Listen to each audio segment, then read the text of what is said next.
guys, how are you? This video is for yesterday, which was October 17th, and the movie of the day was The Exorcist, directed by William Friedkin, based on the novel by William Peter Blatty. The more you know. Shh. Anyways, it's time for historical context. What? So it's 1973. There's a lot happening. Actually, in this year specifically, we have the court ruling on Roe versus Wade, which makes an abortion a constitutional right. As far as I'm gonna go on that. And also, it's the beginning of the Watergate hearings. So, what does that all mean? What does it all mean, Basil? Let me tell you. Basically, the entire 70s is what you're gonna see is that, like, it's just like this weird decade that's full of, like, uncertainty and doubt, and people just don't really know what to believe in anymore. You know, all of a sudden, you know, we've made, you know, abortion's a constitutional right, and, you know, we have a president that's untrustworthy. What? A president that's untrustworthy? Imagine that. Oh man, every time we talk about presidents, I think about this election. But that's not what this video is about. So we're not going to talk about it. Okay? Alright. So, what's really funny is, so 70s is kind of what I did like an entire, I don't know, like 20-page paper on, so I know a little too much about horror movies in the 70s. Like, I mean, like, entirely too much. But it's fine. It's fine. I'm learning to cope with it, to be honest. Just learning to cope.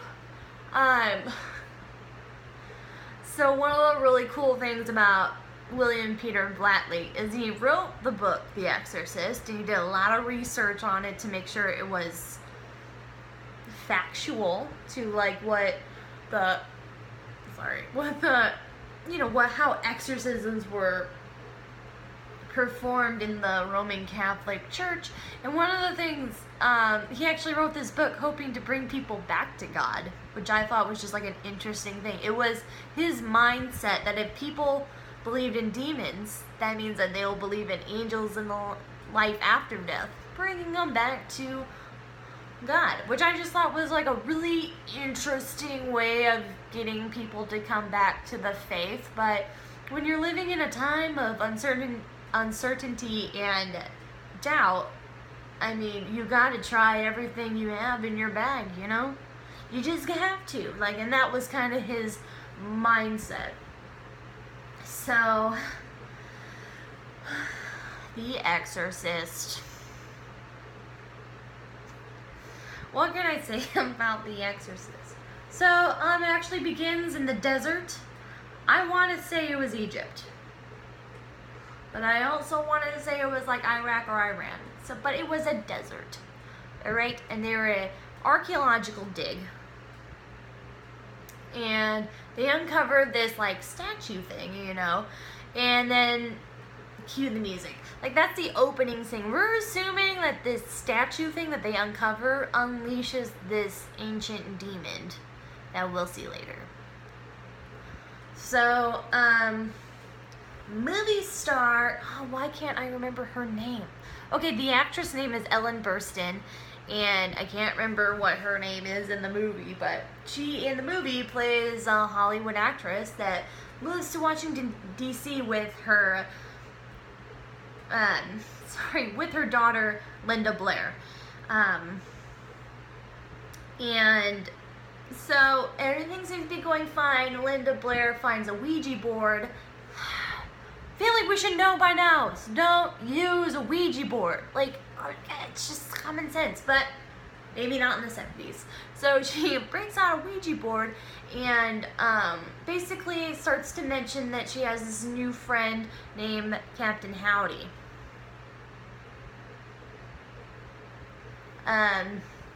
Mom's like not that concerned, just like, just a make-believe friend because they're new to the area, you know, whatever. But then all of a sudden she starts hearing noises coming from the attic, and her daughter's kind of acting strange, like comes down during a dinner party and just pees on the floor, and just like, she's becoming disrespectful and all this, and her mom's just like, what is going on with you? This is not my little girl anymore. Who is this? So basically it does, like, they do a whole bunch of medical tests because they're like, there's something wrong with her. She just like peed on the floor for no reason. There is something wrong with her. And so they did like every medical test known to man on her, and you get to see them, which is nice. And they're like, there's nothing physically wrong with her. And then they're like, well, maybe there's something mentally wrong with her.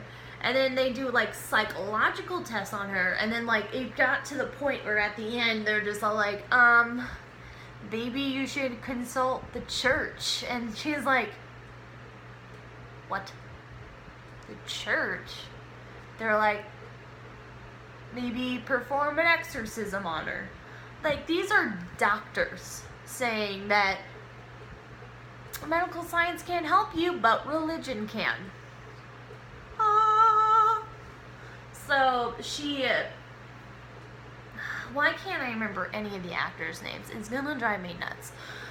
So she finds a father, she finds a priest, but she happens to find this one priest that is dealing with his own inner demons, we're gonna call them that. Not actual demons, not to be confused with the main demon in this story. Just like, he has his own personal, he's got his own personal demons about, like, kind of like sending his mom off to like a nursing home, and he's kind of dealing with that guilt, and he's wrestling with his faith and stuff like that. And he just doesn't want to do the exorcism. He's just like, we don't do those anymore. Like, whoever gave you that advice was weird, because we don't do exorcisms. The church doesn't do those anymore. Lo and behold, I don't even know what I just said. Behold, that's what I meant to say. An older priest comes up and was like, I'll do it, but Father, why do I always say Kappas? That's not it. Just ignore me. I almost said Father Chris, but that's professor at my school, and that was most definitely not him. So don't tell him that I thought he was in the movie Exorcist. I'm a little tired, just bear with me here. So they you know, and that's when we get to see Linda Blair. She's doing a little, like, now she's like cut up and gross looking, puking up pea soup. Her head's turning a 360 around. She's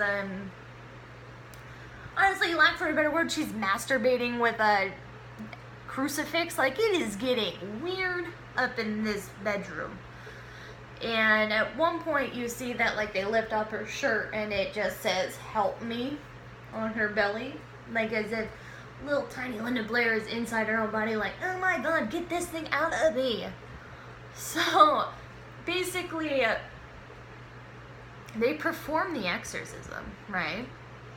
You know, and it's getting intense, and you know, the demon's getting personal with both priests. But the demon finally comes out of Linda Blair and hops into our I'm gonna call him Doubting Thomas priest. What? He hops into there, but the priest knows that, like, he's like, oh, the demon's in me, I have to fight it. So what does he do? He jumps out the window to his death. We don't really know what happens to the demon after this, but we just know that, like, the Linda Blair is fine. She doesn't remember much from what happened to her. And yeah. How do I like this movie? I'm gonna be real honest with you. I've seen this movie a total of 3 times. for one reason and one reason only. This happens to be like one of the movies that it doesn't matter if I've seen it already, it scares the living crap out of me every time. I don't know if it's the subject matter that makes me sit on edge or what it is, but I'm just, like, it just creeps me. It creeps me out because there's flashes of the demon's face that comes about and you see it coming in and out of the, it's just like, it's creepy. It's creepy and it gives me nightmares. I had to watch a lot of Disney movies and Family Guy and Bob's Burgers after watching this movie because I'm like, oh, get those images out of my head right now. Which of course leads you to ask the question, why do I even watch horror movies? But that's not the point. One of the things I do like about this movie is I already talked about how you're starting to see signs of like our new little genre of found footage films coming about. So Friedkin directed this movie kind of like you would in a documentary. So like it's one of those things where, like, when she's getting all the medical tests, you kind of feel like you're in the room with her and you're watching her to get through these painful, I don't know what they're doing, but they look painful, and she's screaming, and it's just like god awful, and you feel like you're experiencing what they are, and I think maybe that's why it's terrifying, because it's trying to make it real, which is like that's the whole evolution of horror, is we're trying to make it real for you. Like, you think it's just monsters, you know, like attacking you? No, there's like real people that are like this, you know, like they're just trying to make it real for us to be like saturated in the fear. I feel like I went a little too long on that, did I? My bad. So that's how I feel about that movie. I only watch it when I have to. That's why it's only been 3 times. The very first time I was very young, and I remember just being scared crapless. That's the PC term I'm using. But I watched it earlier this year, still gave me nightmares. Watched it again yesterday, gave me nightmares. It's just a never-ending thing. So, thank you for listening again. If you guys have any suggestions on what movies you want to see from here on out, from late 70s on to 2016, feel free to put in the comments what you would like me to watch, and I will watch them and tell you how I like them. It doesn't even have to be ones that I like. There have been some changes already because I've already gotten some great suggestions. So, stay tuned for actually today's video, which is, I'm gonna watch it actually right now. And today's movie is Carrie. Another terrifying movie that made me, honestly made me pee the bed the first time I watched it. But that's maybe a TMI? Yeah. But it happens. So stay tuned, guys. Enjoy.